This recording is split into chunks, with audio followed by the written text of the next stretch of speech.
What if the very thing that breaks most people could be the key to unlocking your greatest strength? Imagine being cut off from the world, no familiar faces, no distractions, just you and the silence. It sounds unbearable, doesn't it? And yet, throughout history, some of the most profound examples of human resilience have come from those who endured extreme solitude. Think about the Stoic philosophers like Marcus Aurelius, who wrote, "You have power over your mind, not outside events. Realize this, and you will find strength." That idea that our perception shapes our reality isn't just ancient wisdom. It's a truth lived out by prisoners of solitude, people who have faced isolation and emerged not just unbroken, but transformed. This video isn't just about survival. It's about the hidden alchemy of solitude, how, in the absence of everything we rely on, we discover what we're truly made of. Picture someone in a prison cell, stripped of freedom, yet finding freedom within their own mind, or a political prisoner locked away for years who refuses to let their spirit be confined. These aren't just stories of endurance, they're masterclasses in Stoic principles, because when you can't change your circumstances, the only thing left to change is how you see them. That's where real power lies. So why does this matter to you? Because solitude isn't just something that happens to prisoners or hermits. It's a universal human experience, whether it's the loneliness of a long-distance job, the quiet of a sleepless night, or the isolation of grief. The lessons from those who have faced extreme solitude head-on are lessons for all of us. How do they do it? How do they cling to hope, maintain dignity, and even grow stronger in conditions designed to crush them? That's what we're exploring today. By the end of this video, you'll walk away with more than just admiration for their strength. You'll have practical insights to apply to your own challenges, big or small. Because the same principles that help someone survive a prison cell can help you navigate the invisible walls life throws your way. Let's begin. The Stoics didn't just endure solitude, they sought it. For them, being alone wasn't a punishment, it was a training ground. Seneca, one of history's greatest Stoic thinkers, wrote letters to his friend Lucilius about the power of stepping away from the noise. He called solitude the space where the mind strengthens itself, where we wrestle with our thoughts instead of drowning them out. Imagine that, a first-century philosopher seeing isolation not as emptiness, but as a workshop for the soul. Now contrast that with how we often treat solitude today. We fill every quiet moment with scrolling, streaming, or scrambling to avoid being alone with ourselves. Silence feels uncomfortable, even threatening, but here's what Seneca understood. Solitude isn't the absence of something, it's the presence of an opportunity. When you're alone, you're forced to confront what's already inside you. Your fears, your values, the stories you tell yourself. That's why prisoners of solitude often emerge with unshakable clarity. Without external distractions, they're left with the raw material of their own character. Think about the last time you truly sat with yourself. No phone, no background noise, no agenda. Was it unsettling, liberating? Most of us can't remember because we've conditioned ourselves to treat solitude like a void to be filled. But the Stoics would argue that's where the real work happens. When Marcus Aurelius ruled an empire, he still carved out time to write his private meditations, reminding himself, nowhere can a person find a quieter or more untroubled retreat than in their own mind. That's the paradox. In isolation, you're not retreating from life, you're returning to the core of it. So here's a challenge. Next time you feel the itch to escape quiet, pause. What if that discomfort is actually an invitation? The prisoners who have walked this path before us show it's possible to turn confinement into contemplation, to use solitude as a mirror rather than a cage. The question isn't whether you'll face moments of aloneness, it's whether you'll let them define you or refine you. Consider two prisoners locked in identical cells. One sees the walls closing in, the silence as unbearable, the isolation as torture. The other views the same space as a chance to reflect, to rebuild their mind, to wrestle with thoughts they'd long ignored. The conditions are the same, but the outcomes couldn't be more different. Why? Because as Epictetus, the Stoic philosopher who was once a slave himself, taught, it's not what happens to you, but how you react to it that matters. Suffering doesn't come from the event, it comes from the story we attach to it. This is the razor's edge between despair and resilience. Prisoners of solitude who survive and even thrive aren't magically immune to hardship. They've simply mastered a radical idea. Perception is the one thing no one can take from you. Viktor Frankl, a Holocaust survivor and psychiatrist, saw this firsthand in the concentration camps. He wrote that even in the most brutal conditions, everything can be taken from a man but one thing, the last of the human freedoms, to choose one's attitude in any given set of circumstances. That's the Stoic lesson lived out in real time. When you can't control your environment, you can still control what it means to you. Think about your own life. Have you ever faced a situation where someone else reacted completely differently to the same challenge?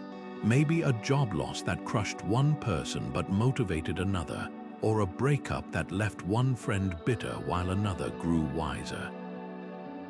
The difference wasn't the event, it was the internal narrative. The Stoics called this the Discipline of Assent, the practice of pausing before labeling something as good or bad. Because once you attach that judgment, your emotions follow. Here's the practical takeaway: isolation, rejection, failure, these aren't inherently destructive. They become so only when we decide they are. The prisoner who stares at the same four walls and sees only confinement has already lost. The one who sees them as a blank canvas for mental discipline. They're already free, so next time you're stuck in traffic or overlooked for a promotion or alone on a Friday night, ask yourself, am I reacting to the thing itself or to the story I'm telling about it?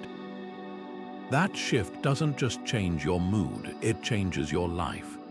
There's a brutal honesty that comes with solitude, a reckoning with all the things you thought you needed but suddenly can't have. For prisoners cut off from the outside world, this becomes a daily practice, confronting desires they can no longer fulfill. A favorite meal, a loved one's touch, even something as simple as sunlight, all now out of reach. And yet, the ones who endure don't just white-knuckle their way through deprivation. They learn to redefine what it means to want. This is the heart of the Stoic discipline of desire, not crushing your longings, but recognizing which ones are worth holding onto.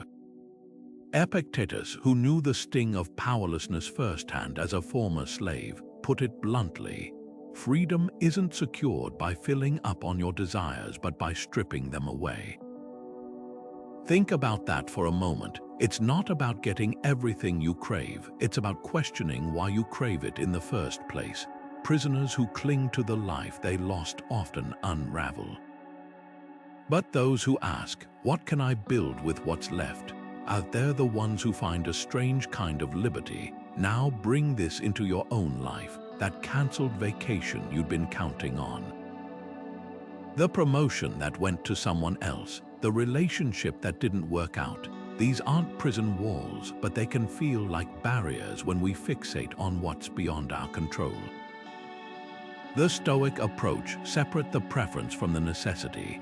You can prefer a sunny day, but if it rains, your peace shouldn't dissolve with it. You can hope for a job offer, but if it falls through, your self-worth isn't attached to the outcome. Here's where modern life mirrors those prison cells. We're surrounded by constant triggers for desire, ads whispering, You need this. Social media flaunting, look what they have. But the prisoners of solitude teach us something revolutionary. Desire only hurts when it's tied to things outside your influence. The moment you shift your focus to what you can shape, your effort, your attitude, your next small step, you're no longer at the mercy of circumstance. So try this. Pick one thing you've been aching for that life hasn't delivered. Maybe it's a dream that's stalled, or a change that's not happening fast enough. Now ask, is this desire serving me, or is it holding me hostage? You don't have to stop wanting it, but you can choose to want it differently, not as a demand, but as a quiet hope that doesn't dictate your happiness. That's the freedom Epictetus promised. It's not the freedom of getting everything. It's the freedom of no longer letting everything get you. Resilience isn't something you're born with. It's something you forge, often in the fires of adversity you never asked for. Take Marcus Aurelius, who ruled Rome during plague and war, writing in his private journals, "The obstacle becomes the way." He wasn't just offering comfort, he was laying out a blueprint. When life strips everything away, what's left isn't emptiness, it's raw material. That's what prolonged solitude teaches. Adversity doesn't just test resilience, it builds it layer by layer, like a muscle forced to grow stronger under weight. History gives us striking examples. Boethius, the 6th century philosopher, wrote The Consolation of Philosophy while awaiting execution in a prison cell. Condemned unjustly, stripped of his wealth and status, he could have crumbled into despair. Instead, he turned his cell into a classroom, crafting one of the most profound meditations on fate and fortune ever written. His circumstances didn't change, his perspective did. That's Amor Fati in action, not just accepting fate, but embracing it as the very thing that shapes you. Now think about your own life. Recall a moment when you faced something that felt insurmountable, a loss, a failure, a period of crushing loneliness. At the time, it might have seemed like the universe was working against you, but looking back, can you see how it sharpened you, how it taught you patience or creativity or a deeper kind of courage? That's the alchemy of adversity. The Stoics knew it wasn't about avoiding hardship but transforming it into fuel. Here's the key: resilience isn't passive endurance. It's an active choice to engage with difficulty, to ask, what can this teach me, instead of, why is this happening to me? When you reframe obstacles as opportunities, you're not just surviving, you're rewriting the rules of the game. So next time life corners you, remember the prisoners and philosophers who turned walls into wisdom. Their greatest weapon wasn't circumstance, it was their mindset. And that's a tool no one can take from you. The walls of a prison cell might seem like the last place you'd find structure, but that's exactly what saves those who endure it. Without external markers of time, no meetings, no commutes, no weekend plans, the mind can spiral. That's why prisoners who thrive in isolation don't just wait for the days to pass, they design them. They carve routines out of nothing, turning empty hours into a rhythm that keeps them grounded. Seneca, who praised the discipline of daily self-reflection, understood this deeply. He wrote, "Each day acquire something that will fortify you against poverty, against death, indeed against other misfortunes as well." For him, routine wasn't about filling time, it was about reclaiming agency brick by brick. Think about the rituals you've seen in stories of survival. The prisoner who does push-ups at dawn, the hostage who scratches marks on the wall to track weeks, the stranded explorer who keeps a journal.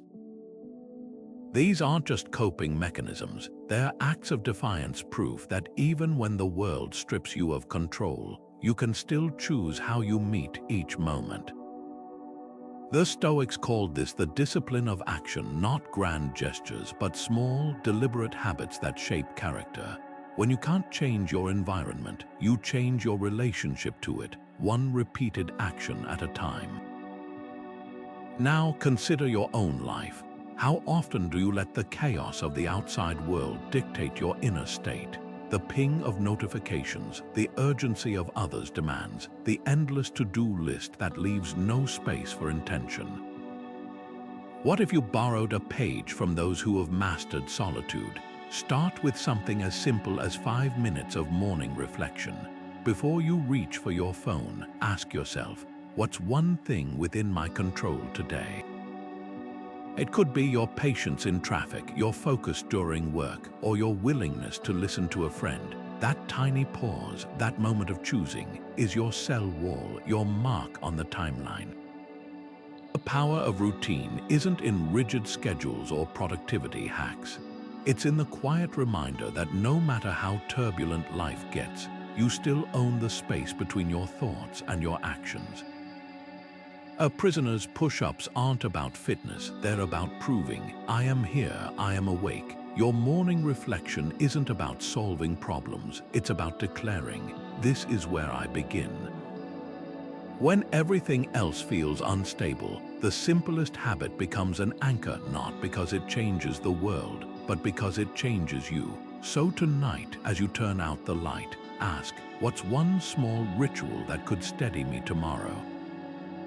The answer might not rewrite your life, but it will remind you, even in the storm, you can build a shelter of your own making. The bars of a prison cell can hold the body, but they can never truly cage the mind. That's the radical promise of Stoicism. Epictetus, who spent his youth in chains as a slave, put it plainly, no one is free who is not master of themselves. He wasn't speaking metaphorically. His words came from lived experience. Even in physical bondage, he discovered a space no captor could touch, the inner realm of choice, perspective, and meaning. This is the ultimate rebellion against confinement, realizing that the walls around you only define your limits if you let them. Now, contrast that with the invisible prisons we build for ourselves every day. Scrolling mindlessly for hours, comparing our lives to curated highlight reels, or obsessing over opinions we can't control. These aren't iron bars, but they shackle us just as effectively. The ancient Stoics warned about this long before smartphones existed. They called it voluntary slavery, the act of chaining our happiness to things outside our control. A prisoner in a cell might dream of open skies, but how many of us, while physically free, trap ourselves in loops of distraction, resentment, or perfectionism? Here's the uncomfortable truth. External constraints, a jail sentence, a illness, a financial setback, are often easier to recognize than the mental ones we reinforce daily. At least the prisoner knows they're confined, but when we tell ourselves, I have to check my notifications, or I'll never be as successful as them, we're not just facing limitations, we're welding the locks ourselves. The Stoic remedy isn't willpower, it's awareness. As Epictetus taught, first say to yourself what you would be, and then do what you have to do. Freedom begins with noticing the chains you've accepted as normal. So let's make this practical. Pick one mental habit that makes you feel smaller. Maybe it's the need for constant validation, or a grudge you've nursed for years, or the belief that you're stuck in circumstances you actually have the power to reframe. Name it. That's step one. Step two, treat it like a physical constraint. If you were locked in a room with this thought, would you pace helplessly, or would you search for the key? Because here's the secret the prisoners of solitude know. Every chain has a weak link. Your job isn't to break free all at once. It's to find the first loose rivet and twist. Imagine a prisoner etching a single word on their cell wall. Enough, not as surrender, but as declaration. They might not control the lock on the door, but they control what they feed their mind. You might not control the algorithm flooding you with envy, or the coworker who undermines you, or the past that still stings, but you can decide today to starve one thought that doesn't serve you. That's how mental freedom is won, not in grand escapes, but in tiny, daily refusals to hand over the keys. In the silence of solitary confinement, every thought becomes deafening. Without distractions to mute them, mental patterns we usually ignore rise to the surface. Fears replay like broken records, regrets echo off the walls, and impulses scream for attention. This hyper-awareness isn't unique to prisoners. It's an exaggerated version of what the Stoics called prosoch mindfulness, so sharp it catches thoughts before they become actions. Marcus Aurelius described it as standing at the gates of your mind, watching each impulse like a suspicious visitor. Ask yourself, what is this thought? Why does it come? Is it necessary? That's the power prisoners of solitude unknowingly master. They become archaeologists of their own minds, sifting through mental debris to find what's worth keeping. Modern life gives us endless ways to avoid this excavation. We mistake busyness for productivity, noise for companionship, distraction for peace. But the prisoner's forced confrontation with their inner world reveals a Stoic secret. Mindfulness isn't about calm, it's about clarity. When you're alone for months or years, you start to recognize the difference between a passing emotion and a deep-seated belief. The jealousy that flares when remembering a free colleague isn't just envy. It's a signal of unexamined values. The rage at an unfair god isn't just anger, it's a mirror of where you still tie your dignity to others' actions. Try this now. Close your eyes for 10 seconds and notice the first thought that surfaces. Maybe it's a worry about tomorrow, a lingering irritation from earlier, or just static. Don't judge it or follow it, just name it: planning, resentment. A noise, that's Stoic mindfulness in its simplest form, creating space between stimulus and response. Prisoners who survive isolation learn to do this instinctively. When a wave of despair hits at 3 a.m., they don't drown in it, they observe it. This is grief for my old life. This is fear of the future. The act of labeling doesn't erase the pain, but it strips the thought of its power to hijack their identity. Now consider your own mental patterns. What narrative plays on loop when you're stressed or sleepless? Is it, "I'm not enough, this will never change," or "they're all against me"? These aren't facts, they're stories you've rehearsed until they feel true. The prisoner's lesson is this: the thoughts you notice without attachment are the ones that lose their grip. When Marcus Aurelius wrote, "The happiness of your life depends upon the quality of your thoughts," he wasn't advising positive thinking. He was urging ruthless discernment, keeping what serves your growth, discarding what doesn't. So tonight, when you're alone with your mind, don't reach for your phone or the TV remote. Sit with the discomfort for just 1 minute. Let the thoughts come. Then, like a guard at the palace gates, nod at each one and say, "I see you." That's all. No fight, no surrender, just the quiet realization you are not your thoughts. You're the one who chooses which thoughts to follow home. What separates those who crumble under uncertainty from those who stand firm often comes down to one mental habit: the deliberate practice of expecting the worst. The Stoics called this premeditatio malorum, the premeditation of evils. And it wasn't about pessimism, it was about vaccination. Just as exposing the body to a weakened virus builds immunity, exposing the mind to imagined hardship builds resilience.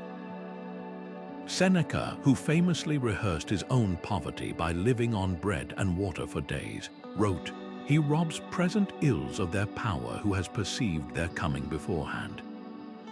Prisoners of solitude understand this instinctively. Facing indefinite confinement, they don't wait for despair to ambush them.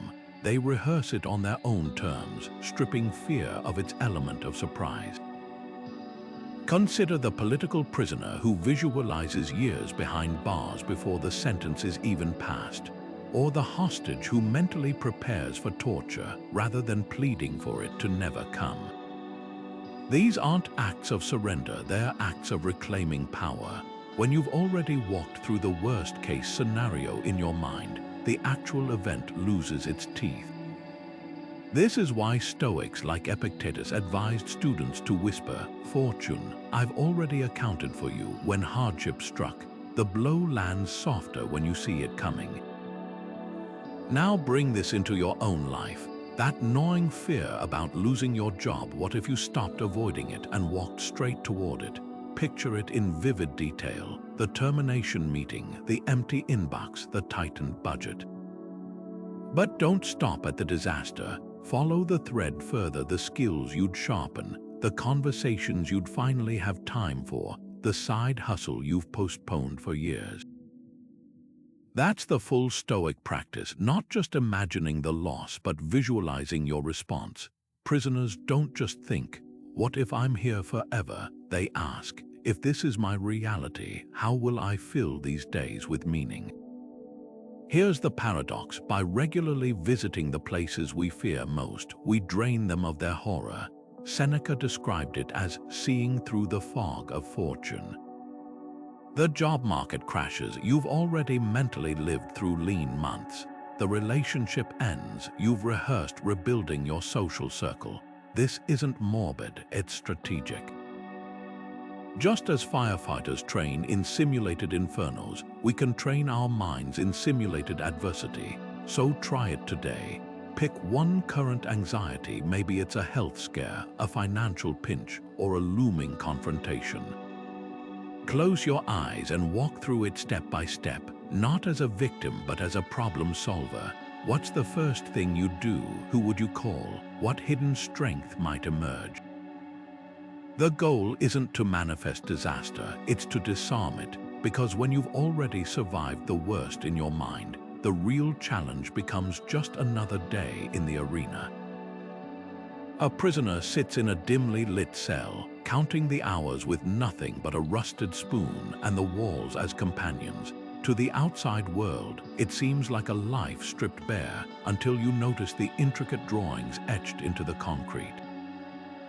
Birds in flight, distant mountains, a sun he hasn't seen in years.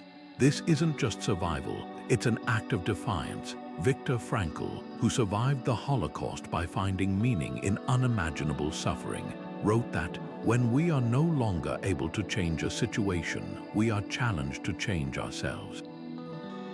That's the hidden gift of limitation. It forces us to ask, if I can't do everything, what is the one thing worth doing? Marcus Aurelius faced this question daily as emperor, plagued by war and betrayal. His answer: the impediment to action advances action. What stands in the way becomes the way. In other words, constraints don't block purpose, they clarify it. Consider the prisoner who teaches fellow inmates to read using smuggled books, or the political dissident who writes letters of hope on toilet paper. Their circumstances scream, "You're powerless," yet their actions whisper back, "I choose what matters." Purpose isn't found in freedom from limits, it's forged within them. There's a story from a Siberian labor camp where a musician, denied paper, composed symphonies in his head for years. When finally released, he transcribed them note by note. Was his music less beautiful because it was born in chains? Or did the very constraints, the silence, the deprivation, give it a depth that comfort never could? This is the paradox Frankl and the Stoics understood. Suffering strips away the trivial, leaving only what's essential. When you can't control the world, you're left with the raw materials of meaning: your values, your creativity, your choice to lift others even when you're bowed. Now bring this into your life. That project stalled by budget cuts, that dream deferred by timing. What if the obstacle isn't blocking your purpose but defining it? A writer with no publisher becomes a mentor to young voices. A runner sidelined by injury starts a podcast about resilience. The prison cell, the hospital bed, the empty bank account, these aren't just in points. They're crossroads where we decide, will I let my limits shrink me, or will I let them show me what I'm truly made for? So here's your challenge. Pick one current struggle, a setback at work, a strained relationship, a goal that feels out of reach. Ask yourself, if this limitation never lifts, how could I still create something of value within it? Not as a consolation prize, but as a revelation. Because the prisoners of solitude teach us that purpose isn't something we find when conditions are perfect. It's something we build with the pieces we've been given, one deliberate choice at a time.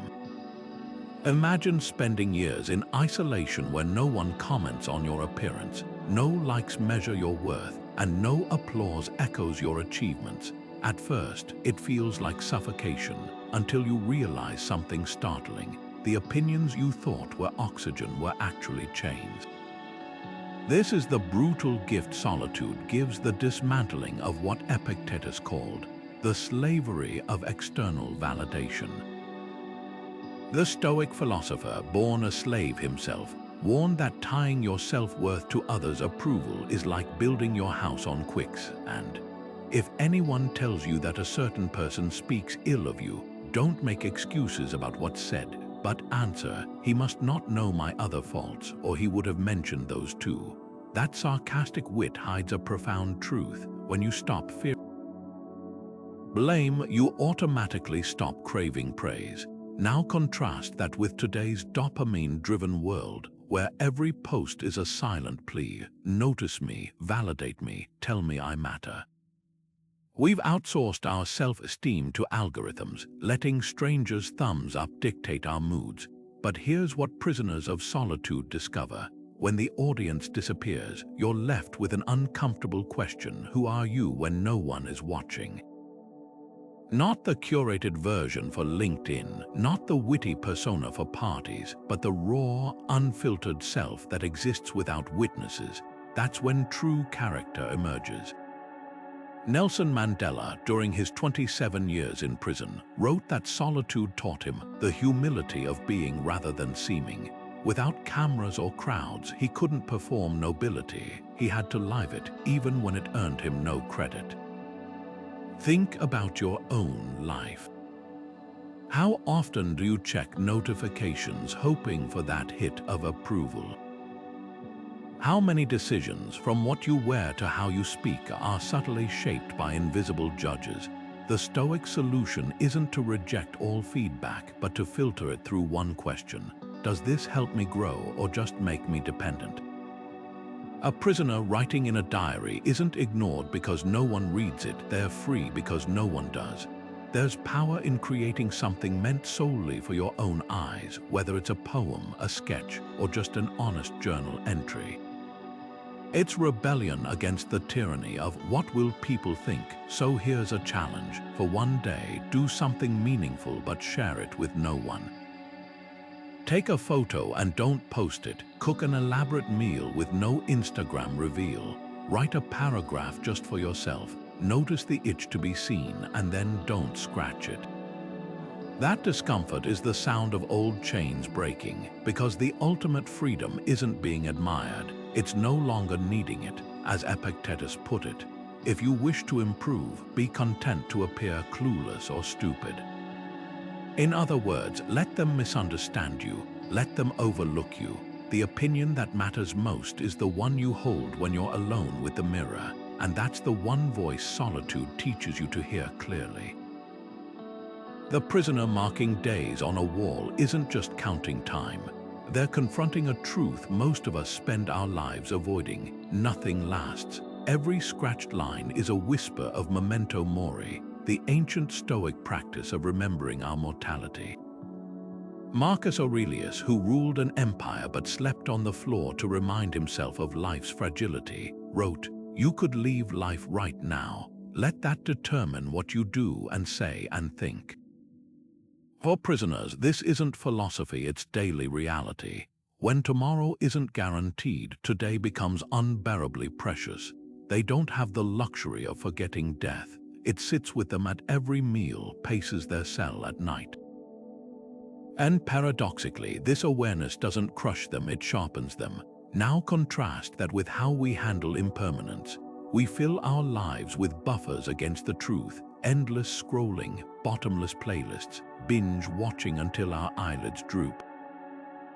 Anything to avoid the quiet moment where the thought creeps in, "This won't last." The Stoics would argue we're not just distracting ourselves, we're robbing ourselves. Because when we insulate ourselves from life's fleeting nature, we also dull its beauty. Imagine holding a snowflake and being so terrified of its melting that you never open your hand to see its pattern. That's what happens when we refuse to acknowledge impermanence. We miss the very thing that makes moments sacred. There's a reason prisoners often describe their first year as the hardest. It's not just the adjustment to confinement, it's the collapse of the illusion that life is infinite. Once that illusion shatters, something unexpected emerges: clarity. The petty grudges too costly for limited time, the postponed dreams no more someday.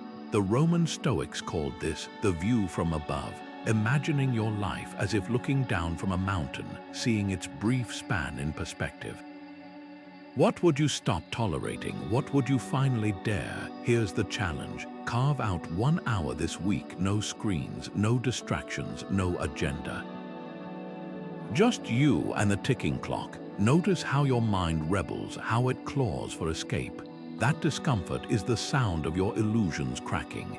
Because here's the secret prisoners and philosophers share. Staring directly at life's brevity doesn't diminish it, it ignites it. As Marcus Aurelius put it, think of yourself as dead. You have lived your life. Now take what's left and live it properly. The hour will pass either way. The question is whether you'll spend it hiding from time or letting it remind you what's worth holding close. A prisoner saves the last bite of stale bread for hours, savoring it like a delicacy. Another treasures the 10 minutes of sunlight that filters through a high window each afternoon. These aren't acts of desperation, they're masterclasses in gratitude. When everything is stripped away, the smallest comforts become magnified. Seneca, who deliberately practiced poverty to sharpen his appreciation, wrote, "It is not the man who has too little, but the man who craves more who is poor." He wasn't romanticizing hardship, he was revealing a psychological truth. Gratitude isn't about abundance, it's about attention. The prisoner who finds joy in a shared cigarette or a letter from home isn't naive. They've cracked the code on a Stoic superpower, the ability to extract meaning from what others overlook. Consider the deprivation exercises ancient philosophers used. Seneca would wear ragged clothes and sleep on hard floors. Musonius Rufus, another Stoic teacher, insisted his students practice eating simple foods without complaint. These weren't masochistic rituals, they were gratitude recalibrations. By temporarily removing comforts, they reset their capacity to appreciate them. You don't need a prison cell to try this. Skip a meal intentionally and notice how the next bite tastes different. Leave your phone at home for a day and feel the weight lift from your attention. These aren't punishments, they're lenses that bring life's ordinary blessings into sudden focus. Look around you right now. The chair supporting you, the clean water in your glass, the fact that you can take a deep breath without pain, these are luxuries to someone somewhere staring at concrete walls.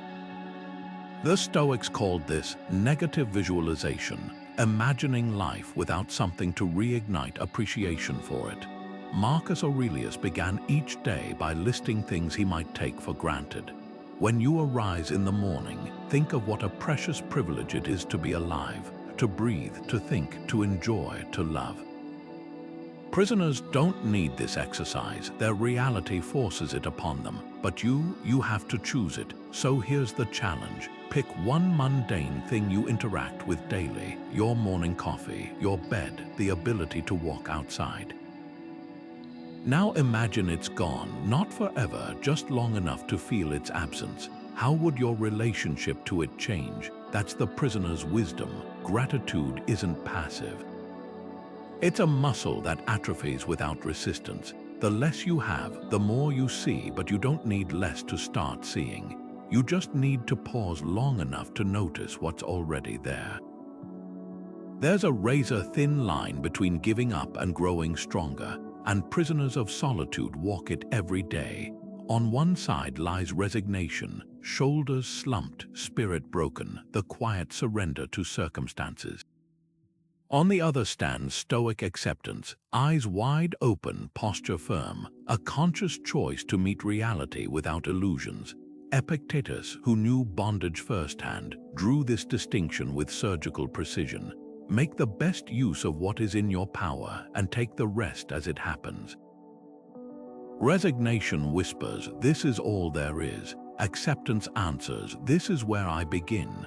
Take the political dissident locked in solitary confinement. If they spend hours raging against the injustice of their arrest, they're not wrong, but they're exhausting themselves fighting a wall that won't budge. The moment they shift their energy to memorizing poems scratched into soap bars or teaching themselves a new language through whispered conversations, they're not surrendering. They're redirecting. That's the heart of the Stoic dichotomy of control. Not passive defeat, but strategic focus. The bars on the window, unchangeable. The stories they tell themselves about those bars, that's where their power lives. Now bring this into your own life. Imagine losing a job you loved. Resignation says, "I'll never find something this good again," and stops sending applications. Acceptance says, "This chapter is closed," while updating your portfolio, networking without bitterness, even using the unexpected free time to finally write that business plan. Both acknowledge the loss, but one stays stuck in the wreckage, while the other salvages materials to build anew. Here's how to spot the difference in your own struggles. Ask, am I focusing on what's been taken, or what's still mine to shape? The prisoner who dwells on the family visits their denied will wither. The one who writes letters to their children about courage plants seeds that outlive the sentence. Both feel the pain, but only one transforms it into purpose. So next time you face an immovable obstacle, try this stoic reframe. First, name what you genuinely can't change: the layoff, the diagnosis, the betrayal. Then, no matter how small, identify one adjacent thing you can influence: your daily routine, your self-talk, your willingness to learn from the pain. That shift doesn't erase the hardship, but it reveals the hidden door in what seemed like a dead end. Because acceptance isn't the end of the fight. It's the moment you stop banging on locked doors and start noticing the open windows. Some of the most profound transformations don't happen despite hardship, they happen because of it. Psychologists call this post-traumatic growth, but the Stoics knew it centuries earlier. Adversity doesn't just test us, it rewires us. Take the story of James, a wrongfully convicted man who spent 12 years in solitary confinement. At first, the isolation shattered him until he began treating each day as a classroom. With no books allowed, he reconstructed entire histories from memory, debated philosophers in his head, and even taught himself mathematics by scratching equations into soap bars. When finally exonerated, he didn't speak of lost years but of gained wisdom. Prison didn't break me, it rebuilt me.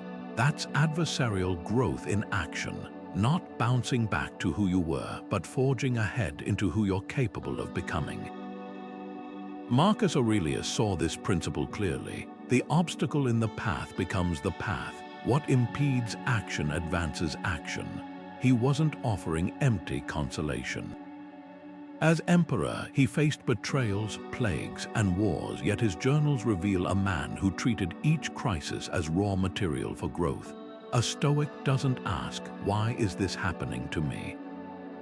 but "What can this reveal about me?" Think of a tree struck by lightning. The scarred bark tells a story of survival, but the deeper truth lies underground where roots grow thicker in response to the storm. Hardship doesn't just leave wounds, it teaches the body how to heal stronger. Now, turn the lens on your own life. Recall a moment when you faced something that felt insurmountable, a failure, a loss, a betrayal. At the time, it might have seemed like the universe was working against you, but looking back, can you trace the ways it reshaped you? Maybe a layoff pushed you to start that business you'd always postponed. Maybe a heartbreak taught you boundaries you didn't know you needed. Even small adversities, a missed flight, a rejected proposal, a public mistake, carry hidden curricula.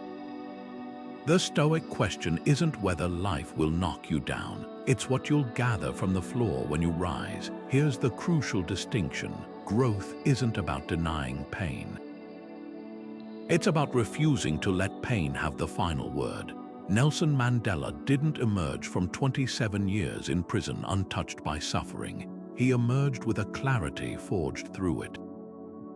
In his autobiography, he wrote, "I came out mature, not hardened, not resentful, but tempered. That's the alchemy of adversarial growth, taking the weight of what you've endured and letting it compress you into something denser, brighter, more resilient." So tonight, try this exercise. Name one hardship from your past that initially felt like a dead end. Now trace the unexpected paths it opened, skills you gained, strengths you discovered, priorities you clarified. You might find, like the prisoner etching equations on soap, that your greatest limitations became your most creative teachers, because the Stoics were right all along. Obstacles aren't just barriers. They're the whetstones that sharpen us if we have the courage to lean into the grind. Silence isn't just the absence of noise, it's a mirror held up to the soul.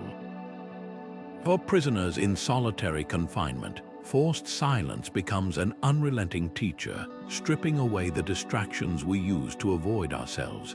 Seneca, who retreated to the countryside to escape Rome's chaos, called quiet the nourishment of the mind, not because it's comfortable, but because it's revealing. Imagine being alone with nothing but your thoughts for days, weeks, months. At first, the mind thrashes like a trapped animal, craving stimulation, but slowly something shifts. The same silence that felt like punishment becomes a classroom. Every unresolved regret, every unexamined fear, every half-formed dream rises to the surface, demanding attention. That's when the real work begins. Now, contrast that with how most of us live. We drown silence in podcasts, playlists, and pinging notifications.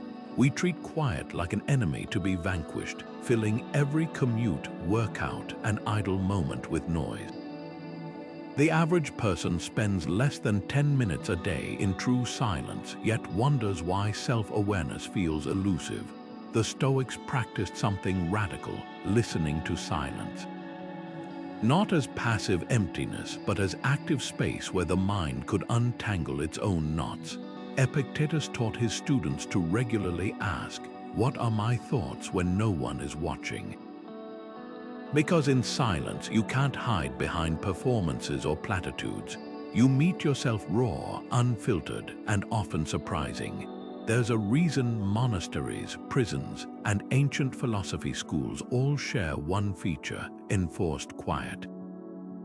It's the crucible where patience is forged. Think of Nelson Mandela, who spent years in a cell on Robben Island. The isolation could have broken him, but he later reflected that silence taught him to listen, not just to his own mind, but to the subtleties of his captors' voices, the rhythms of the prison, the whispers of his conscience. That's Stoic listening in action, treating every moment as data, every pause as insight. Modern life, with its relentless noise pollution, robs us of this skill. We hear without listening, speak without reflecting, and mistake constant stimulation for depth. Here's a challenge: carve out 10 minutes today, no music, no screens, no multitasking. Sit with the discomfort. Notice how your mind scrambles to fill the void with mental chatter, to-do lists, or replays of old conversations. That's normal. But if you stay with it, something remarkable happens. The noise settles like sediment in water, and beneath it, clarity emerges. Maybe it's a long-buried idea, a forgotten gratitude, or simply the realization that you've been running on autopilot. Seneca called this the conversation you have with yourself in the dark. It's where you discover what you truly think, not what you've been conditioned to say. So ask yourself, what might silence reveal if I stopped drowning it out? Not as a one-time experiment, but as a daily practice. Because the prisoners of solitude show us that silence isn't empty, it's full of answers we've been too distracted to hear. The Stoics didn't just endure quiet, they mined it for wisdom, and in a world addicted to noise, that might be the most rebellious skill of all. A prisoner wakes to find his only possession, a clay vase given by his daughter, shattered on the stone floor. His first instinct is rage, grief, a scream trapped in his throat. Then he remembers Epictetus' words, "You don't control the vase, you control what you do next." That's the dichotomy of control in its purest form, not a philosophical abstraction, but a lifeline for those with nothing left to lose. Prisoners of solitude become unintended masters of this Stoic principle because their survival depends on it. They can't change the sentence, the cell, the god's cruelty, but they can choose whether to let bitterness rot their teeth or to fashion the shards into something new. Now contrast that with how most of us handle broken vases in daily life, the traffic jam that ruins your morning, the critical email from your boss, the cancelled plans you've been counting on. These aren't prison bars, yet we react as if they're unbreakable constraints. Epictetus' metaphor cuts deeper than we realize. The vase isn't just an object, it's everything we mistakenly believe we own. Our reputations, our plans, even our relationships. When they crack, we act as though the world has ended, forgetting that our power was never in the vase itself, but in our hands all along. Here's where prisoners have a paradoxical advantage. Stripped of illusions, they see control with brutal clarity. The political dissident can't shorten her sentence, but she can decide whether to spend her hours rehearsing grievances or memorizing poetry. The wrongly convicted man can't undo the verdict, but he can choose to study law through smuggled books, preparing to fight for others even as his own case seems hopeless. Their circumstances are extreme, but their lesson is universal. Control isn't about changing the world, it's about changing your relationship to it. Think about your last stressful day. Maybe your flight was delayed, or your internet crashed before a big meeting. Now ask, where did I spend my energy? On fuming at the airline's incompetence, or brainstorming how to use the unexpected downtime? On refreshing the router in frustration, or preparing talking points you could deliver even without slides? The difference seems small, but it's the same fork in the road the prisoner faces. Waste strength on what you can't alter, or invest it in what you can. So here's the challenge. Grab a sheet of paper and draw 2 columns. Label one, outside my control, and the other, within my reach. Start with the obvious, weather, traffic, others' opinions. These go in the first column. Then dig deeper. Your colleague's rude comment. Their words aren't yours to dictate, but your response is. The recession affecting your industry. You can't single-handedly fix the economy, but you can upskill during the downturn. The goal isn't to dismiss hardship, it's to spot the hidden leverage points within it. Epictetus, born a slave, knew this truth in his bones. The more we value things outside our control, the less control we have. Prisoners embody this not because they're wiser, but because their walls force the question daily. Will I let this break me or break me open? You don't need a cell to practice that choice. Just a willingness to pick up the pieces, not to rebuild what was, but to create what could be. A prisoner shares his last piece of bread with a cellmate he's never spoken to, passing it through the bars without a word. In that moment, something extraordinary happens. Isolation becomes the birthplace of connection. This isn't just kindness, It's Stoic Cosmopolitanism in action, the philosophy that we're all citizens of the same world, bound by shared humanity rather than divided by circumstance. Marcus Aurelius, who ruled an empire yet wrote, "What harms the hive harms the bee," understood this deeply. When you're stripped of everything, your freedom, your comforts, even your name, you start to see the invisible threads tying you to others.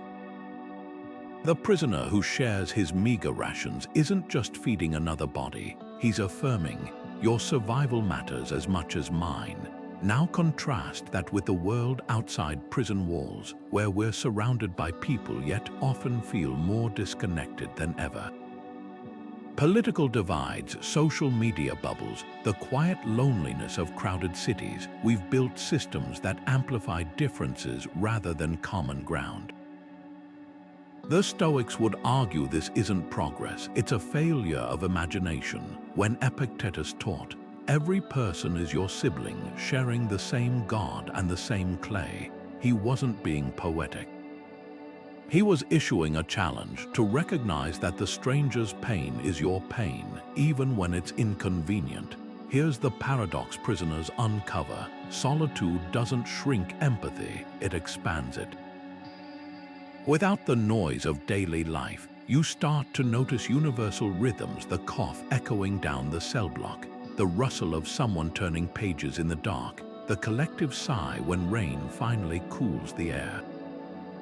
These tiny moments become bridges. Nelson Mandela described this shift during his imprisonment.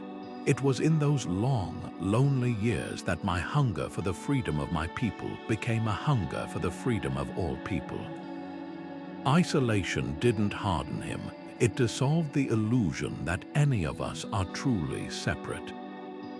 So consider this: how might your own moments of solitude, the quiet mornings before the house wakes, the late nights staring at the ceiling, become workshops for compassion? Not just toward those you love, but toward the coworker who irritates you, the neighbor whose politics clash with yours, the stranger whose struggles you'll never see. Marcus Aurelius practiced this daily, reminding himself, "When you wake up, tell yourself, the people I meet today will be meddling, ungrateful, arrogant. They are like this because they cannot tell good from evil, but I have seen the beauty of good and the ugliness of evil, and recognized they are kin to me."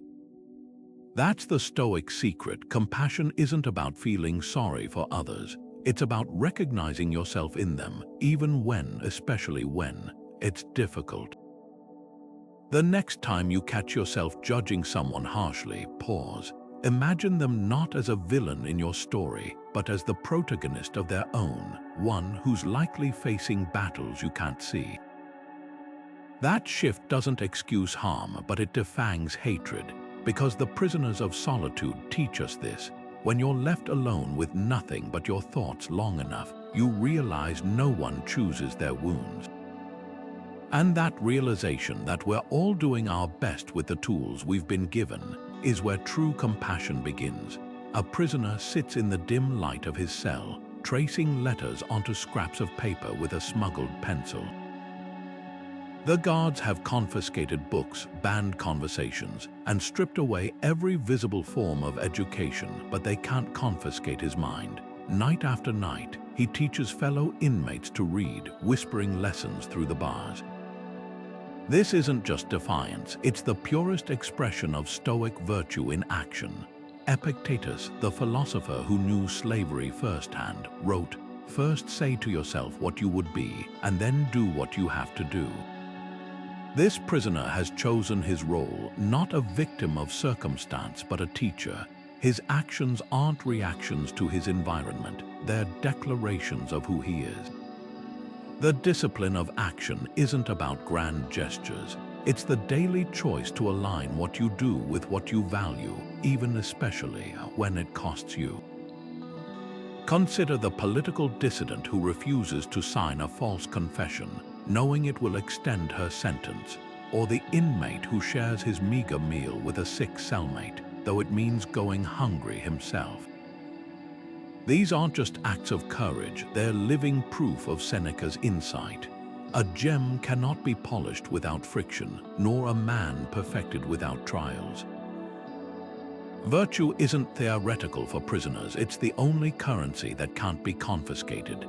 Now, bring this into your world. You might never face a prison cell, but you'll face countless moments where your values clash with convenience. That time you bit your tongue instead of gossiping about a coworker. The morning you dragged yourself to the gym when no one was watching. Even the decision to put your phone away during dinner despite the buzz of notifications.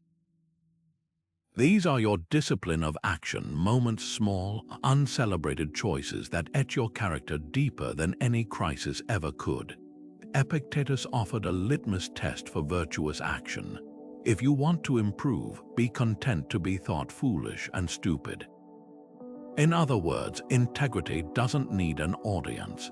The prisoner teaching literacy isn't doing it for praise, he's doing it because it's who he's decided to be. So here's your challenge. Before the day ends, choose one tiny act that aligns with your values but wins you no applause. Maybe it's admitting a mistake instead of covering it up. Or listening fully to someone you'd rather interrupt. The scale doesn't matter, the congruence does, because the walls of a prison cell don't define the prisoner. The choices he makes within them do, and neither do your circumstances define you, only what you choose to build within them.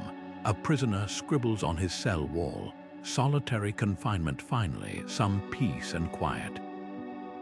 It's not just a joke, it's survival. Dark humor in the bleakest places isn't escapism, it's alchemy, turning pain into something lighter, if only for a moment.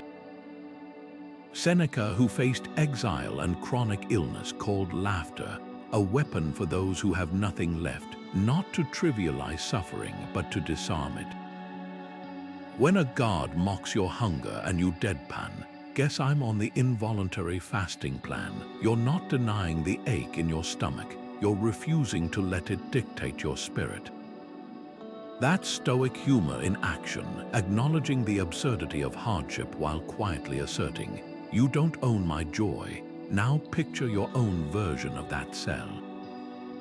The flight cancellation that strands you overnight in an airport, the coffee spilled on your shirt before a big meeting. These aren't tragedies, they're raw material for irony. The Stoic doesn't force a grin and pretend it's fine. They spot the cosmic punchline.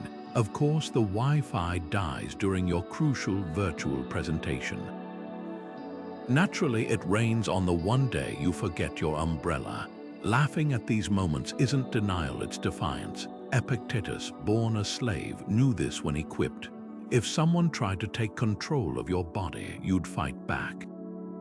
Why do you hand over your mind so easily? Humor is reclaiming that control, one wry observation at a time. History's darkest chapters are threaded with this kind of wit. Viktor Frankl documented prisoners in Auschwitz joking about the luxury of sharing a single lice-infested blanket. A Soviet Gulag survivor recalled inmates betting imaginary fortunes on which guard would sneeze next. These weren't signs of delusion, they were acts of psychological resistance. When reality is unbearable, laughter becomes the last free territory, a place where suffering hasn't won yet. Marcus Aurelius hinted at this when he wrote, "The art of living is more like wrestling than dancing." Sometimes the only way to stay upright is to laugh at how badly you're getting thrown. So where's your version of that prison cell humor? The next time your computer crashes, instead of cursing, try muttering, "Ah, the universe's way of telling me to touch grass." When your toddler paints the walls with yogurt, snap a photo and caption it, "Modern art courtesy of Picasso Jr." The goal isn't to fake positivity, it's to spot the flicker of absurdity in frustration. Seneca advised, mix seriousness with jest, not to dilute the weight of life, but to prove you can carry it without breaking. After all, if prisoners can joke about their rations, maybe you can chuckle when your takeout order is wrong. Not because it doesn't matter, but because you matter more than the inconvenience. Here's the real test. What's one recurring annoyance in your life that's ripe for reframing? The neighbor's dog that barks at 6 a.m. The elevator at work that's always out of service. Try crafting a one-liner about it today, not to share, just to shift your own perspective. Because humor, in the Stoic sense, isn't about getting laughs. It's about staying light enough to float when life tries to drown you. As those prisoners scratching jokes onto walls prove, sometimes the quickest escape isn't through the door, it's through the punchline. A prisoner scratches another mark onto his cell wall, one more line in a grid that measures not just days, but the weight of each hour. In that confined space, time isn't an abstract concept, it's a relentless companion. Every tick of the clock echoes louder when you have nothing but your own thoughts to fill the silence. Seneca, who watched his own mortality loom during Nero's reign, wrote, "It's not that we have a short time to live, but that we waste much of it." For prisoners, this truth isn't philosophy, it's survival. When the future is uncertain, the present becomes unbearably precious. They don't have the luxury of postponing meaning until someday. Every letter written, every skill practiced, every moment of connection stolen between cell bars is a defiance of time's erosion. Now contrast that with how most of us treat our days. We procrastinate on dreams as if immortality were guaranteed, filling hours with distractions we won't remember next week, let alone on our deathbeds. The Stoics called this living as if you had unlimited time, the grand illusion that there will always be another tomorrow to finally start that project, mend that relationship, or chase that calling. But prisoners know the fragility of that assumption. A sentence might end abruptly with a pardon, or it might stretch into decades. Their urgency isn't morbid, it's practical. They can't afford to wait for perfect conditions to live with purpose. This is where memento mori, the ancient practice of remembering death, shifts from macabre to motivational. The Stoics didn't dwell on mortality to paralyze themselves, but to prioritize. Marcus Aurelius kept a skull on his desk not as a decoration, but as a mirror. You could leave life right now. Let that determine what you do and say and think. Modern life, with its endless buffers against discomfort, lets us forget this truth. We mute mortality with binge watching, busy work, and the false security of routines. But prisoners, they face it head-on. Their walls don't just confine them, they reflect back the stark question, if not now, when? Here's a challenge to bring this into your own life. Imagine you received a letter today, not a prison sentence, but a diagnosis. The doctor clears his throat and says, you have 30 days, not 30 years to vaguely plan, not 30 months to prepare, but 30 sunrises. What would you stop tolerating immediately? Whose voice would you finally need to hear? What unfinished business would eclipse every other concern? The answer isn't about bucket list grandiosity. It's about the quiet clarity that surfaces when time stops being hypothetical. A prisoner doesn't wait for freedom to become who they want to be. They practice it in the choices they make within four walls, writing that novel on scrap paper, repairing a broken relationship through letters, finding humor in the darkest corners. Their lesson for us isn't to live in fear of death, but to let its inevitability sharpen how we live, because the cruelest prison isn't made of concrete and steel. It's the invisible one we build ourselves brick by brick every time we whisper, I'll get to it someday. Someday is a myth. The only time we ever truly have is the moment in front of us and the next mark we choose to make on the wall. Boethius sat in his prison cell awaiting execution, accused of treason by a king he once served. With death looming, most would crumble into despair, but he picked up a quill instead. What flowed from his hand wasn't a plea for mercy or a lament for lost freedom. It was the consolation of philosophy, one of the most profound works of Stoic thought ever written. Picture this, a man stripped of status, wealth, and even hope, yet crafting words that would guide thinkers for centuries. His cell didn't become his coffin, it became his classroom. As he wrote, "In adversity, remember to keep an even mind." That's the paradox of Stoic role models. Their greatest lessons often emerged when life handed them the least to work with. Marcus Aurelius, ruling Rome from the chaos of war camps and plague, clung to a similar truth. He filled his private journals with reminders to look inward, to the mentors who'd walked difficult paths before him, figures like Epictetus, who turned the trauma of slavery into timeless wisdom. These weren't abstract heroes to Marcus, they were daily companions in spirit. He wrote, "When you need encouragement, think of the qualities of those around you: energy, modesty, generosity." Nothing is as encouraging as when virtues are visibly embodied in the people around us. That's the Stoic secret. Resilience isn't just mustered, it's borrowed. From the dead, from the living, from those who have stared down darker nights than we can imagine. Now consider Nelson Mandela's 27 years in prison. He didn't just survive Robben Island, he transformed it into a crucible of leadership. How? By studying the Stoics without ever naming them. He recited William Ernest Henley's Invictus, "I am the master of my fate, I am the captain of my soul," not as a poem, but as a manifesto. He smuggled in copies of Meditations, scribbling notes in the margins. Mandela's cell, like Boethius, became a forge where hardship hammered him into someone capable of unifying a fractured nation. The lesson: role models aren't just sources of inspiration, they're blueprints for remaking yourself under pressure. So who's in your mental pantheon? Not the flawless saints of history books, but the gritty, imperfect humans who have wrestled meaning from chaos. Maybe it's a grandparent who endured war with quiet dignity, or a modern figure like James Stockdale, the Vietnam POW who credited Epictetus for his survival. Stockdale didn't just read Stoicism, he tested it under torture, proving philosophy isn't academic when the shackles are real. His revelation: you must never confuse the faith that you will prevail in the end with the discipline to confront the most brutal facts of your current reality. That's what true mentors offer, not platitudes, but proof that others have walked the fire before you and left maps. Here's your challenge today. Pick one person, living or dead, whose resilience speaks to you.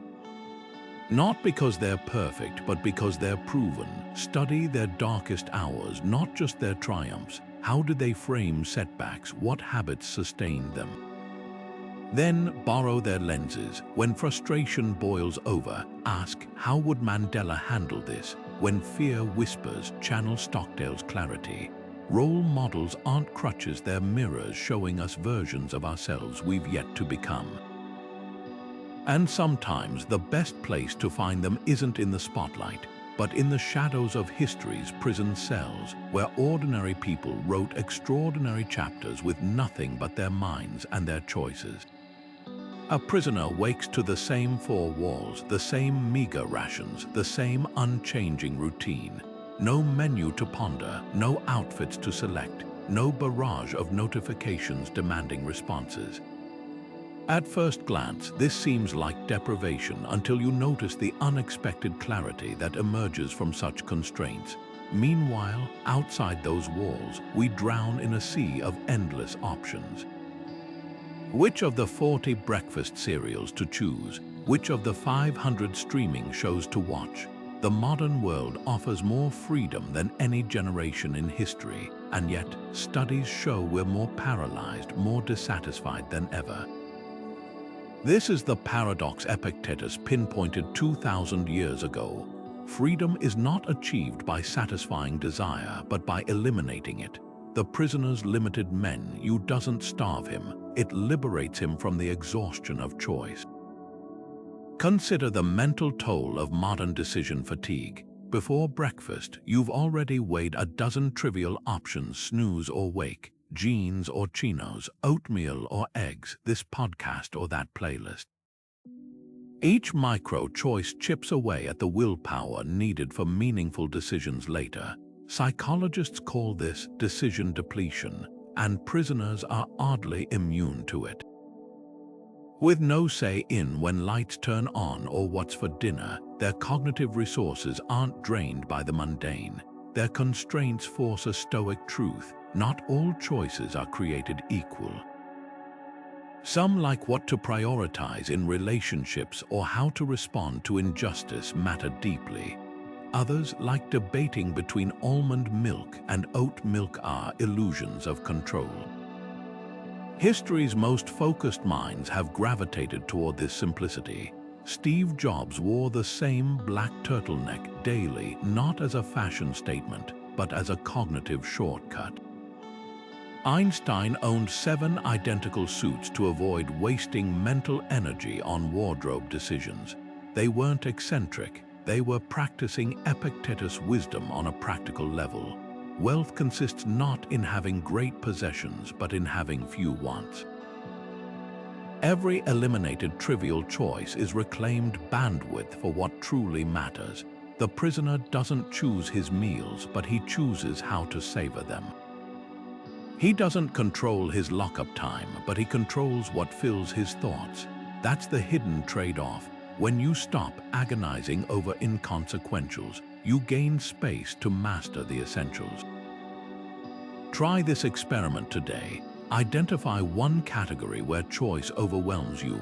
Maybe it's the 20 tabs open for a single purchase, or the 30-minute scroll to pick a takeout dish. Now impose a prison cell constraint. Pick one reliable option and stick with it for a week. Notice the mental silence that follows. That's not restriction, it's the sound of your focus resetting. The ancient Stoics didn't just preach minimalism, they lived it, understanding that every non-essential we prune makes room for the extraordinary to grow. So ask yourself, what unnecessary decisions am I mistaking for freedom? The answer might not just simplify your day, it could reclaim your mind. A tattered notebook hidden under a prison mattress might seem like a small act of rebellion until you read its pages. What emerges isn't just a record of days, but a mirror to Marcus Aurelius' own meditations, written centuries earlier on the battlefields of the Roman Empire. Both share a raw honesty, a refusal to sugarcoat reality, and most strikingly, a commitment to daily self-audits. The prisoner scribbling by flashlight isn't just killing time. He's conducting what the Stoics called philosophical hygiene, scrutinizing his thoughts and actions with the precision of a surgeon. Consider the parallels. Marcus wrote to himself, "Waste no more time arguing what a good man should be one." Now read this entry from a Texas inmate's diary. "Today I let the guard's insult pass.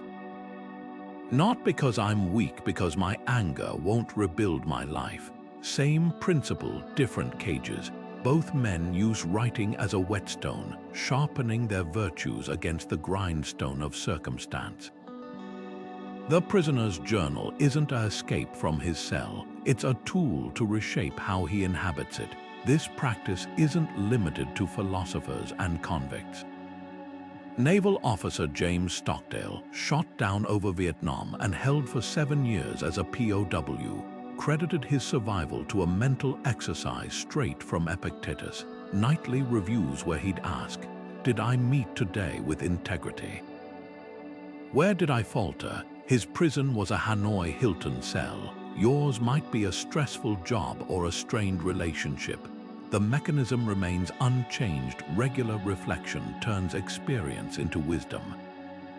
Want to try it? Here's a template distilled from those prison diaries and Stoic texts. 1.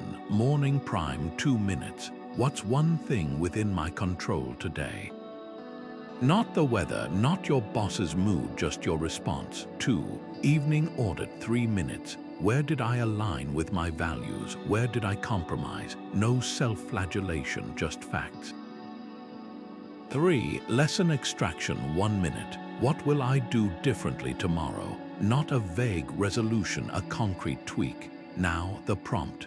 What did you do today to align with your values?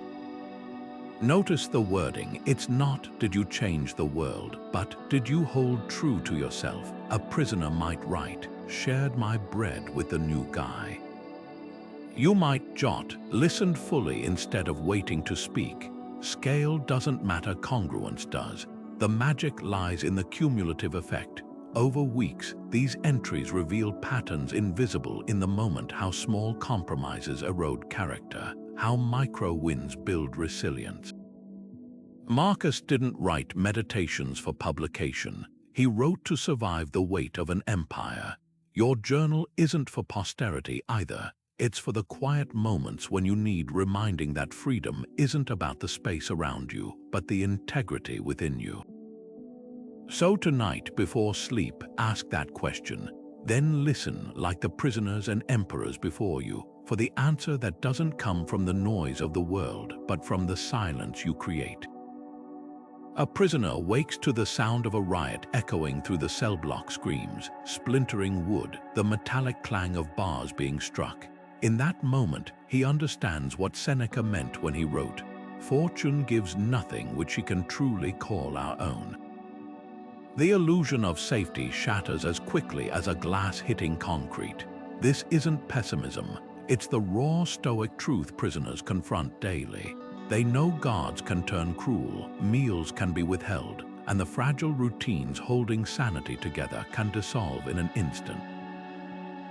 Their reality mirrors Seneca's warning. You cling to your possessions as if they were yours forever, but they were only lent to you, and the lender can reclaim them without notice. Now contrast that with the modern obsession with security. We pad our lives with insurance policies, backup plans, and emergency funds, all wise precautions, yet often accompanied by an unspoken belief that control is possible. We stockpile groceries for storms that may never come, yet forget that the storm inside anxiety, regret, the fear of loss, can't be weathered with a stocked pantry. The Stoics didn't reject preparation. They rejected the delusion that preparation could eliminate uncertainty. As Seneca quipped, the man who has anticipated the coming of troubles takes away their power when they arrive. But anticipation isn't about building bunkers, it's about building resilience. History offers a stark example in the fall of Pompeii. Wealthy Romans lounging in villas with lockboxes full of gold died beside slaves in the ash, a brutal reminder that no amount of wealth or status can outrun impermanence. Today, we've swapped lockboxes for life hacks, convinced that the right app, the right routine, or the right investment will finally make life predictable. But prisoners, stripped of such illusions, grasp a liberating truth. Real security isn't found in controlling external circumstances, but in mastering your response to them. Ask yourself, what false safety nets are you leaning on? The job you think can't vanish, the relationship you assume will always be there, the health you take for granted. This isn't a call to live in fear, it's an invitation to live with eyes wide open. The prisoner who sleeps lightly, aware his cellmate might steal his bread, isn't paranoid, he's present. He knows the only true refuge is the unshakable understanding that everything is on loan. Seneca's letters return to this theme like a drumbeat. You are scared of losing wealth. You will never lack poverty. You fear sickness. Health is never permanent. You dread death. It's the one promise life always keeps, the Stoic twist. This awareness doesn't paralyze, it emancipates. When you stop clinging to things that can't be held, you start holding tighter to what can't be taken. Your integrity, your adaptability, your capacity to find meaning in the rubble. So tonight, as you lock your door, check your bank balance or kiss your loved ones goodnight, add one more ritual, whisper to yourself, this is borrowed. Not to breed anxiety, but to sharpen gratitude. Because the prisoners of solitude teach us that the sweetest freedom isn't safety, it's the courage to walk unshaken when the ground gives way. Fire doesn't just destroy, it refines. Marcus Aurelius, watching blacksmith's hammer glowing steel into swords, wrote, "The impediment becomes the way, the fire that melts butter forges steel." That's the Stoic secret prisoners of solitude live by. Suffering isn't just something to endure, it's the raw material of reinvention. Take the story of Shaka Sengha, sentenced to 19 years in solitary confinement for a crime committed in his youth. In that cell, he didn't just serve time, he transformed it. With no access to formal education, he devoured books smuggled by guards, studied philosophy, and began writing letters that would later become a best-selling memoir. By the time he walked free, he wasn't just a former inmate, he was a mentor, a thought leader, and a living testament to Seneca's claim that difficulties strengthen the mind as labor does the body. But here's what most miss about this alchemy. The fire doesn't automatically turn pain into wisdom. It's the choices made in the heat that determine whether you emerge hardened or hollowed. Consider two prisoners facing identical sentences. One obsesses over the injustice, replaying grievances like a broken record. The other asks, "What can I build with these ashes?" The difference isn't luck. It's the decision to treat suffering as a workshop rather than a wound. The Stoics called this Amor, Fati, the love of fate. Not because pain feels good, but because it carries the seeds of growth if you're willing to plant them. Think of kintsugi, the Japanese art of repairing broken pottery with gold. The cracks aren't hidden, they're highlighted, becoming the most beautiful part of the piece. That's the prisoner who turns his cell into a classroom, the survivor who channels grief into advocacy, the artist who transforms trauma into transcendent work. Marcus Aurelius hinted at this when he wrote, "The blazing fire makes flames and brightness out of everything thrown into it."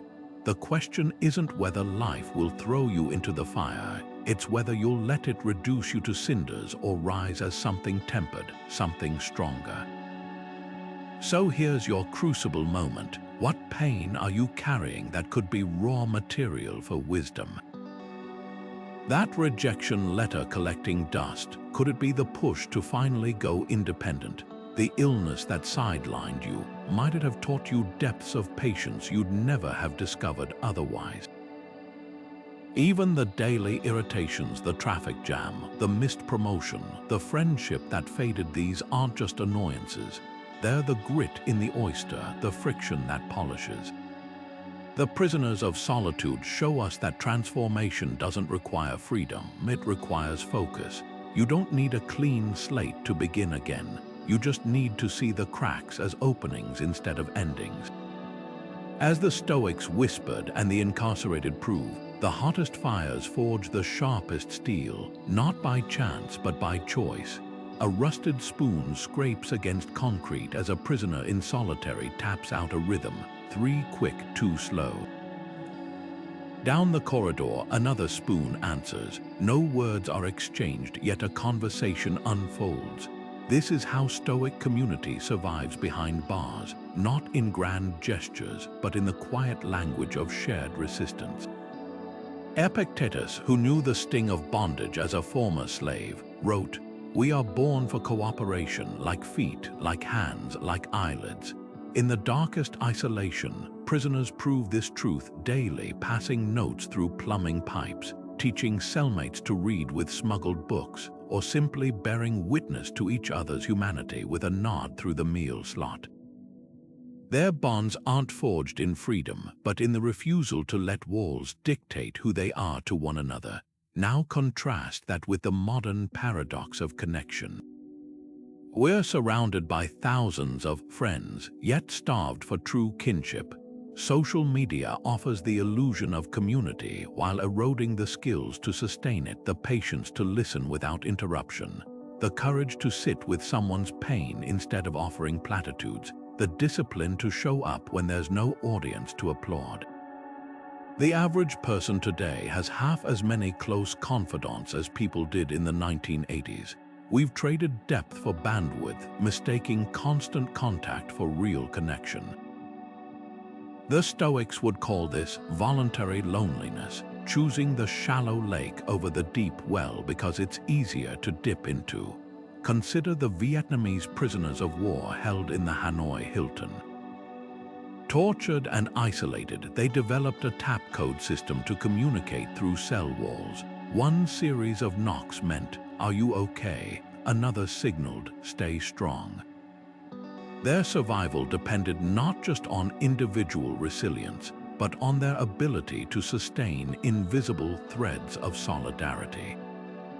Fast forward to today, we have a dozen messaging apps, yet how often do we send signals that truly nourish? A meme forwarded for laughs isn't the same as a note that says, "I know this week hurt, how can I help?" The prisoner's lesson is clear. Community isn't about convenience, it's about commitment. Here's where Stoicism bridges ancient wisdom and modern need. Epictetus taught that we're all threads in a single fabric. If you want to improve, be content to be thought foolish in the small things. In other words, real connection requires vulnerability without the guarantee of reward. The prisoner sharing his last cigarette with a sick cellmate doesn't do it for social capital. He does it because their fates are intertwined. That's the mindset we've lost, the understanding that another's suffering, even a stranger's, diminishes us all. So try this today. Reach out to someone the algorithm wouldn't suggest, the elderly neighbor whose name you don't know, the co-worker who eats lunch alone.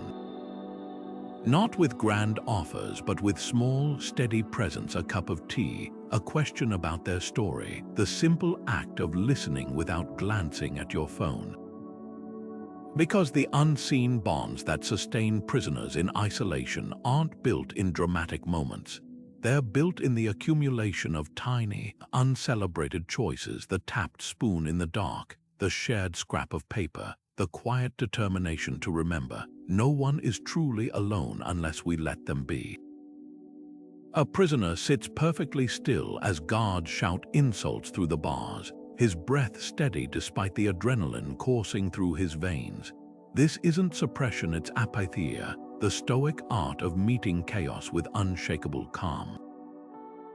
Epictetus, who endured slavery before teaching philosophy, framed it bluntly. It's not what happens to you, but how you react that matters. For those behind bars, this isn't abstract wisdom, it's a survival skill. When a provocation could mean extended isolation or worse, emotional balance becomes as vital as oxygen. Consider the inmate who receives news of a denied appeal. The initial wave of despair is natural, but what happens next separates Stoic practice from raw instinct. Instead of collapsing into hopelessness, he might anchor himself with a technique as simple as counting breaths. Inhale for 4 counts, hold for 4, exhale for 6. This isn't avoidance, it's creating space between stimulus and response. Ancient Stoics called this the gap, the critical moment where freedom lives. Prisoners who master this don't eliminate emotions. They become observers of them, watching anger or fear like clouds passing overhead rather than storms they're lost in. Breathwork is just one tool. Some trace letters on their palms to ground themselves, C for courage, P for patience. Others adopt the Stoic pause, asking Epictetus' question, "Is this within my control?" Before reacting, the goal isn't numbness but clarity. Like a prisoner listening through a cell wall to discern friend from foe, equanimity trains us to discern productive emotions from destructive ones. Grief over lost time, that might fuel a letter to a loved one. Rage at an unfair system, channeled into legal studies or mentoring younger inmates, now turn the lens inward. What emotion tugs at you most today? Anxiety about an uncertain future, resentment over a slight, helplessness in the face of global crises. Instead of resisting it or letting it steer you, try this. Name it silently. This is frustration. Feel its physical shape: tight shoulders, clenched jaw. Then breathe into those spaces as if softening armor. That's Stoic equanimity in action, not the absence of feeling, but the wisdom to hold it lightly. The prisoners who thrive in isolation grasp a truth most of us avoid: emotions aren't facts. They're weather patterns moving through the body. You wouldn't blame yourself for rain clouds overhead. Why do it for the storm inside? Marcus Aurelius, who faced betrayal and plague, wrote, "The soul becomes dyed with the color of its thoughts." Equanimity is choosing which hues to let stain deep and which to watch fade away. So tonight, when a strong emotion arises, don't judge it or be judged by it. Simply meet it with the quiet defiance of a prisoner sitting still in a hurricane, proving once again the calmest waters run deepest. A prisoner counts his possessions aloud: 1 blanket, 2 books, a single pencil stub. To the outside world, it looks like deprivation. To him, it's liberation. This is the paradox of enough, a concept prisoners master not by choice but necessity, and one the Stoics pursued as the highest form of wealth. Seneca, who critiqued Rome's excess from his modest villa, wrote, "It is not the man who has too little, but the man who craves more who is poor." His target wasn't material comfort, but the illusion that happiness lies just beyond the next purchase. Prisoners stripped of that illusion discover something radical. Sufficiency isn't a number, it's a mindset. Take the inmate who receives a single orange per week. He doesn't devour it immediately. He savors each segment over days, letting the tartness linger on his tongue. Contrast that with modern life's buffet mentality: endless scrolling through takeout apps while already full, closets bursting with unworn clothes, subscriptions multiplying like unchecked ivy. The prisoner's orange isn't just fruit, it's a masterclass in intentionality. Marcus Aurelius hinted at this when he wrote, "Very little is needed to make a happy life." Not because deprivation is virtuous, but because excess drowns the joy of what we already hold. This week, try an experiment straight from Seneca's playbook: a day of voluntary simplicity. Choose 1 category: meals, screens, spending, and strip it to its essentials. Eat plain oatmeal for breakfast, a simple sandwich for lunch. Leave your phone in another room for 4 hours.